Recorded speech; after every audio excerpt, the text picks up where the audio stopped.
I would like to share with you something I learned about how to develop your capacity for more, to do more. Yes, how to develop your capacity to do more. At some point, I struggled with wanting to do more things, but somehow I felt that I was too busy to take up new things. So I was writing, sending out emails around personal leadership. By the way, if you've not subscribed to that, you can send me your email down. I send out a weekly email around personal leadership, personal productivity. It's something I really enjoy. I'm passionate about it. I'm always researching on the latest ways to continually improve yourself. Anyway, I wanted to do that. I was doing that already. I was coaching, but I also wanted to add a program around helping business owners scale their businesses, and then High Achievers monthly program. So my plate was already full in addition to other responsibilities that I had.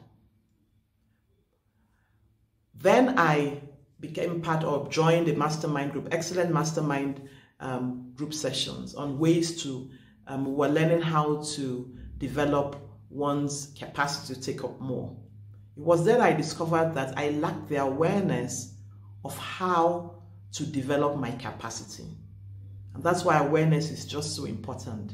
So first thing was that I just thought I couldn't do that. But in that session, I learned that I'm actually, I hadn't thought about, I didn't realize that I could actually develop my capacity. It got me thinking. Someone like Oprah Winfrey has 24 hours in a day, yet she's able to get out more. And so if I have this idea, which I believe is God-given, then I'm already equipped to do that. That means that somehow I must find a way to do that. Anyway, that's what I want to share with you. And one of the ways of doing that is to increase your energy capacity. And in this energy capacity, I mean being able to push yourself physically to take up more. Yes, you can actually do that.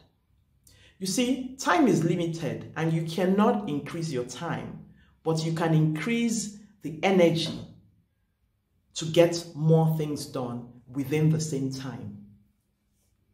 You see, people that actually make things happen, right, do that because they increase their energy with a sense of purpose and are more focused. Therefore, they're able to get things done. And the way you can focus on getting more things done, is to focus on the 3 R's, what I like to call the 3 R's, which I learned from my mentor and my friend, John Maxwell. First is to ask yourself, in terms of your energy, what is required? What must be done? The next is, what is the return? In that, what are you good at doing? And then third is the reward.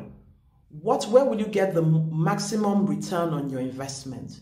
You see, there are some things that I like to do, but may not necessarily result in a greatest return on my investment of time. So I need to be able to prioritize those things that are required of me, because there are some things that I may not be able to do as well, or even do well, right? But then the return on the investment of my time is not, it's going to be deserving to me. An example is I'm involved, I work with a client, and part of my consulting work requires me to review the financial statements and improve on that, improve on the process. So I'm an accountant, I'm trained in America, Nigeria, and in England. And I felt, yeah, because I'm an accountant, I should do it myself. Nobody's going to be able to do it better than myself, because we're more or less looking at the back work and cleaning out the financial statement. So I was doing it myself, but this was taking too much of my time. And the return on investment of my time was not as much as me creating new content that I love to do. Anyway, I eventually hired an accountant. And guess what? The accountant was actually better in using the software that we use, and was taking much faster than I was. So there I was before, actually doing the financial statements. So actually reviewing the numbers, the transactions, then doing the financial statements, then reviewing that before consulting and coaching the different stakeholders in the business. So you can see an example of that, whereby I delegated the accounting work to somebody who was actually even better than I was. So looking at what's required of you, understanding that, saying how can you delegate that to somebody, especially if the return on the investment on your time is not as high as other things that you could be doing.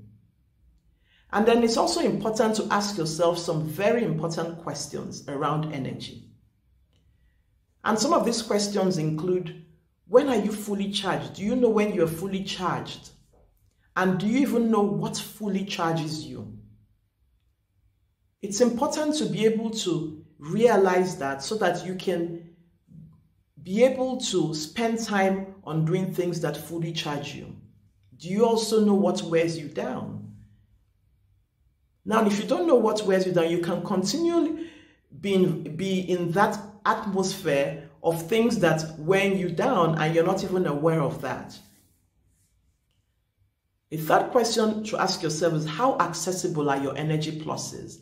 And what that means is things that will help you increase your energy. You know, there are people that will, after you speak to them, oh wow, you feel so energized to take up the world. And there are some people that you speak to that just energy draining.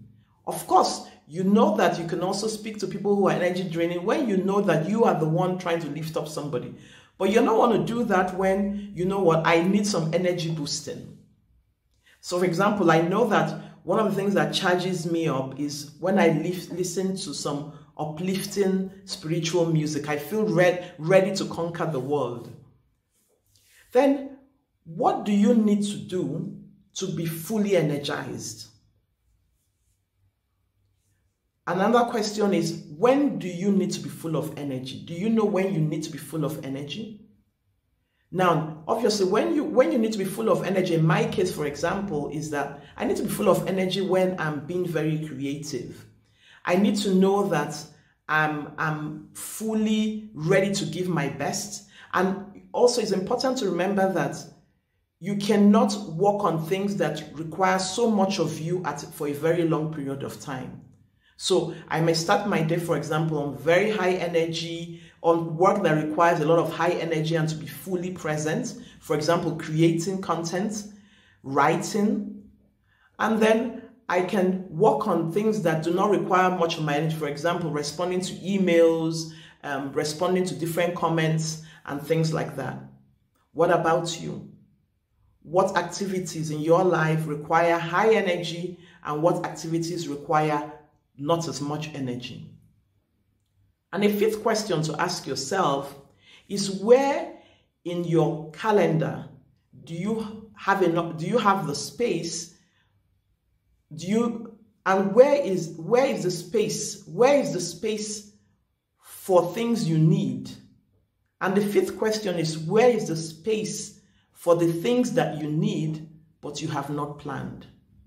Before being part of this mastermind session, I've discovered that I didn't have enough margin in the amount in my calendar, in my schedule. It was always back to back. And what that happens is that I'm continually worn out, and I focus on less things that require less energy. So after the mastermind sessions, I realized that I need to create enough margin. Some of my mentors would only work on 3 important things in the day.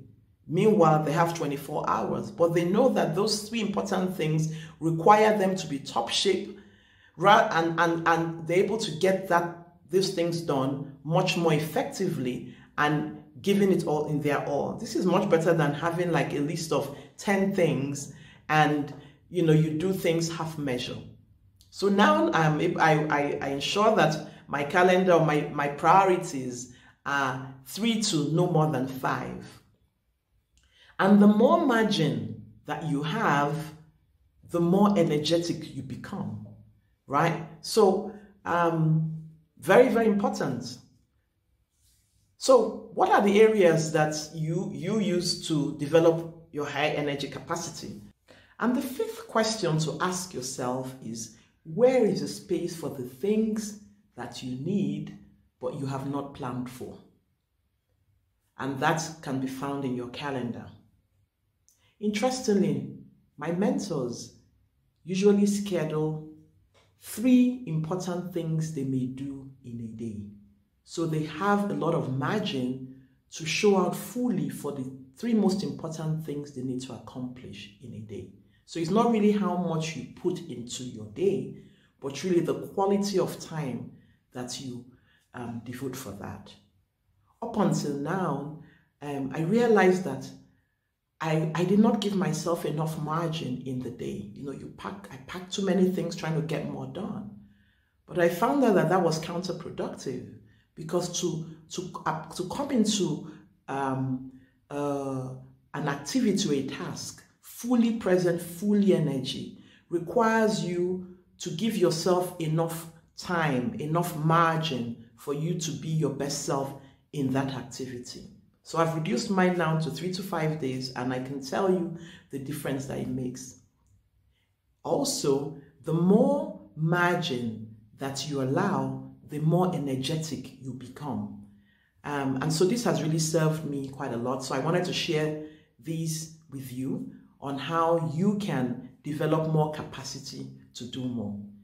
If you can think of any other ways that you can develop your capacity to do more, or you've experienced, I would love to hear from you. If you have any additional questions, I would also love to hear from you. Until then, endeavor to live a significant life.